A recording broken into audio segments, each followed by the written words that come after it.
जय हिंद दोस्तों, मैं राजकुमार आप सभी का स्वागत करता हूं ज्ञानपीठ जीके पॉइंट पर। दोस्तों आज और स्टैटिक जीके का एक और टॉपिक लेके आया हूं आपके लिए। वो है आपका भारत की शास्त्रीय भाषाएं। जानेंगे कि भारत में शास्त्रीय भाषाएं क्या हैं, शास्त्रीय भाषाओं के मानक क्या होते हैं और कौन कौन से वर्ष में कौन कौन सी शास्त्रीय भाषा बनी, और शास्त्रीय भाषाओं के बारे में और कुछ अन्य जो इम्पोर्टेंट चीज़ें हैं उनके बारे में। ठीक है दोस्तों, ये जो टॉपिक है वो आपके हर एग्ज़ाम के लिए बहुत ही लाभदायक होगा, ऐसी आशा करता हूँ। तो चलिए बिना देर के शुरू करते हैं। भारत की शास्त्रीय भाषाएं। भारत की शास्त्रीय भाषाएं, क्लासिकल लैंग्वेज ऑफ इंडिया। दोस्तों यहाँ पे आप देख सकते हैं कुछ लिखा हुआ, तमिल, संस्कृत, तेलुगु, कन्नड़, मलयालम और उड़िया। उड़िया इसको ओडिसी भी लिखते हैं। तो यही भारत में भाषाएं हैं जिनको शास्त्रीय भाषाओं का दर्जा दिया गया। ठीक है दोस्तों, एक बार दोबारा देखेंगे।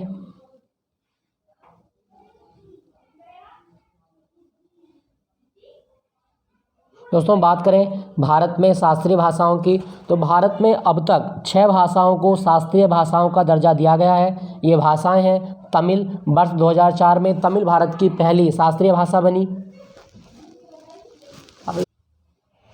तो भारत की पहली शास्त्रीय भाषा तमिल थी, 2004 में बनी।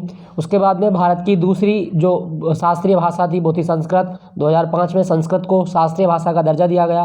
भारत की तीसरी शास्त्रीय भाषा 2008 में बनी, तीसरी और चौथी कन्नड़ और तेलुगु। 2008 में भारत की 2 शास्त्रीय भाषाएं बनी थी, जिसमें एक कन्नड़ थी और एक थी आपकी तेलुगु। तेलुगु ये आंध्र प्रदेश और तेलंगाना की आधिकारिक भाषा है। उसके बाद में 5वीं शास्त्रीय भाषा भारत में मलयालम थी। 2013 में इसको शास्त्रीय भाषा का दर्जा दिया गया। और भारत की 6ठी शास्त्रीय भाषा है आपकी ओडिया, या इसी को ओडिसी कहा जाता है। 2014 में इसको शास्त्रीय भाषा का दर्जा दिया गया था। दोस्तों एक बार मैप देख लें। तमिल की बात करें तो तमिल तमिलनाडु की भाषा है। और इस मैप को देखें आप, तमिल पूर्वी घाट का राज्य है तमिलनाडु। ये आप ग्रीन कलर का जो राज्य देख रहे होंगे वो है आपका तमिलनाडु। ये यहाँ पर बोली जाती है तमिल भाषा। तमिलनाडु की जो राजकीय भाषा है वो है तमिल। उसके बाद में आपकी संस्कृत। संस्कृत भारत में कोई स्पेशल रीजन नहीं है इसका, बल्कि उत्तराखंड और हिमाचल प्रदेश की दूसरी राजकीय भाषा के रूप में बोली जाती है। कन्नड़ कर्नाटक की जो भाषा है वो है कन्नड़। ये आप देखें कर्नाटक कहाँ पर है आपका, कर्नाटक आपका ये जो पीला रंग से रंगा हुआ है वो है आपका कर्नाटक। ये जो पीला वाला पार्ट है, इसका मार्कर चेंज कर लेते हैं।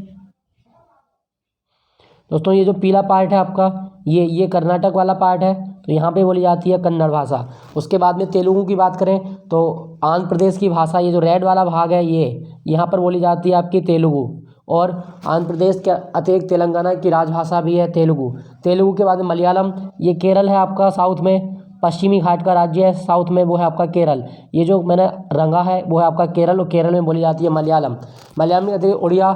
उड़िया यहाँ बोली जाती है। ये पूर्वी घाट पूर्वी तट पर एक और राज्य है उड़ीसा। उड़ीसा की जो राजभाषा है वो है उड़िया। तो ये है भारत की 6 शास्त्रीय भाषाएं जिन्हें वर्षवार कब कब शास्त्रीय भाषाओं का दर्जा दिया गया, ये आप याद रखिएगा।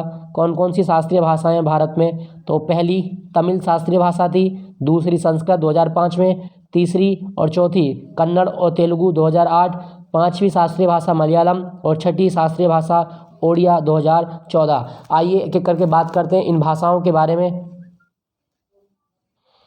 दोस्तों सबसे पहले बात करते हैं कि शास्त्रीय भाषाओं का दर्जा प्राप्त करने के मानक क्या होते हैं, कौन से स्टैंडर्ड हैं जिनके आधार पर किसी भाषा को शास्त्रीय भाषा का दर्जा दिया जाता है। सबसे पहला बिंदु, इन भाषाओं का साहित्यिक इतिहास 1500 से 2000 वर्ष पुराना हो। इन भाषाओं का साहित्यिक इतिहास 1500 से 2000 वर्ष पुराना हो। एक इक्वालिटी ये होनी चाहिए। उसके बाद में यह भाषा पीढ़ी दर पीढ़ी अमूल्य विरासत के रूप में बोली जाती रही हो। वेरी इंपॉर्टेंट, भाषा जो है वो सजोई रखी गई हो और ये विरासत के रूप में एक पीढ़ी से दूसरी पीढ़ी के रूप में ये बोली जाती रही हो। अगला जो मानक है वो है भाषा के साहित्य में मौलिकता एवं स्वतंत्रता होनी चाहिए। भाषा में किसी अन्य भाषा के शब्दों का समावेश ना हो, किसी अन्य भाषा का साहित्य कॉपी ना किया गया हो, भाषा का जो साहित्य है वो मौलिक हो, ये आप याद रखिएगा। उसके बाद में आपका भाषा में किसी अन्य भाषा के शब्दों का समावेश ना हो, ये सारे मानक एक शास्त्रीय भाषा के मानक है, ये आप याद रखिएगा। दूसरा, अब प्रश्न ये उठता है कि भारत में शास्त्रीय भाषाओं का दर्जा कौन देता है। दोस्तों, भारत में जो संस्कृति मंत्रालय है ये शास्त्रीय भाषाओं का दर्जा देता है। तो शास्त्रीय भाषाओं का दर्जा देने के लिए संस्कृति मंत्रालय एक नोडल मंत्रालय के रूप में कार्य करता है। ठीक है दोस्तों, चलिए बात करते हैं अब पहली शास्त्रीय भाषा तमिल के बारे में। पहली शास्त्रीय भाषा तमिल, 2004 में तमिल को शास्त्रीय भाषा का दर्जा दिया गया। क्या क्या इसकी खास बात है दोस्तों? तमिल द्रविड़ भाषा परिवार की भाषा है जो दक्षिण भारतीय भाषाओं में सबसे प्राचीन है। दक्षिण भारत में जो भाषाएं बोली जाती है उसमें सबसे प्राचीन भाषा कौन सी है? This is Tamil. दूसरा, तमिल भाषा तमिलनाडु और पांडिचेरी की आधिकारिक भाषा है। संगम काल को तमिल भाषा का स्वर्ण युग माना जाता है। संगम काल ये तमिल भाषा का गोल्डन एरा है, याद रखना। भारत के अतिरिक्त श्रीलंका और सिंगापुर की आधिकारिक भाषा तमिल है, वेरी इंपॉर्टेंट। तोल्कापियम तमिल भाषा का सबसे प्राचीन ग्रंथ है, ये आप याद रखिएगा।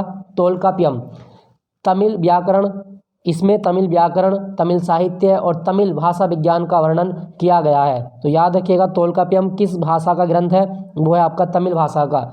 अगला, तिरुक्कुरल ग्रंथ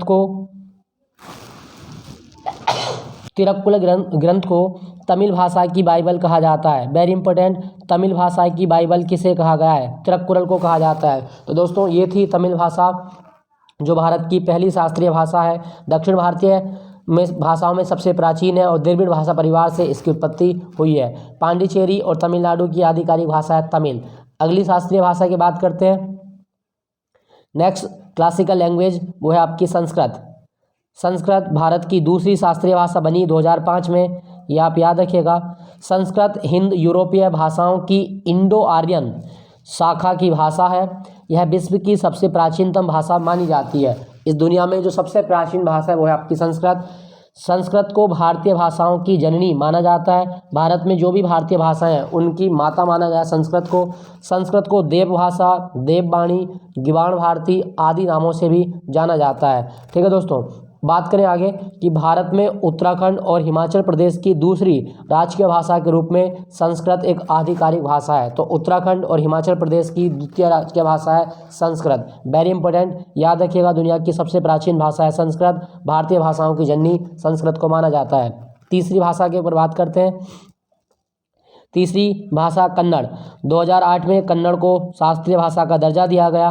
कन्नड़ द्रविड़ भाषा परिवार की भाषा है जो मुख्य रूप से कर्नाटक में बोली जाती है। तो कन्नड़ किस राज्य की भाषा है? कर्नाटक की। दक्षिण भारतीय कवि पंपा को कन्नड़ भाषा का आदि कवि माना जाता है, वेरी इंपॉर्टेंट। पंपा कौन सी भाषा के कवि हैं? तो कन्नड़ भाषा के। कवि पंपा के द्वारा आदि पुराण की रचना की गई है, वेरी इंपॉर्टेंट। कवि पंपा ने जो आदि पुराण लिखा वो कौन सी भाषा में लिखा? कन्नड़ में। ठीक है दोस्तों, अच्छा कमेंट में आपको एक क्वेश्चन का जवाब देना है कि भारत के किस राज्य में तुलु भाषा बोली जाती है? तुलु भाषा कहाँ बोली जाती है? चलिए अगली शास्त्रीय भाषा के ऊपर बात करते हैं और वो है आपकी तेलुगु द्रविड़ भाषा परिवार की भाषा है। 2008 में इसको शास्त्रीय भाषाओं का दर्जा मिला।